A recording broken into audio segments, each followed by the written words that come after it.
Aktiivsus- ja liikumispiirangutega patsiendid kuuluvad riskigruppi, kes võivad saada lamatisi.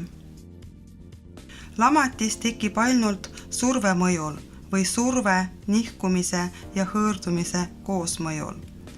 Surve on ristjooneline väline jõud naha pinnale. Otsustavateks on surve tugevus ja kestus. Lamatised tekivad tavaliselt kehapiirkondades, kus luud ulatuvad kehapinna lähedale.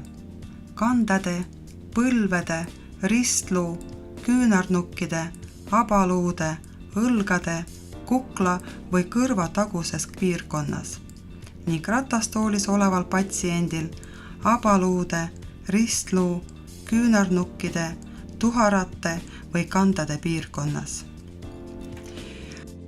Iga liikumispiirangute patsiendi kohta on vajalik teada, kas tal esineb lamatiste tekkerisk või ei. Riski hindamist saab näiteks teha Brateni skaala kasutades. See hindab naha tundlikkust, niiskusastet, hõõrdumist ning patsiendi aktiivsust, liikumisvõimet ning toitumist. Tabeli ridades on ära toodud erineva raskusega seisundite kirjeldused. Iga valdkonna kohta tuleks märkida number, mis patsiendi hindamise hetkel kõige paremini iseloomustab.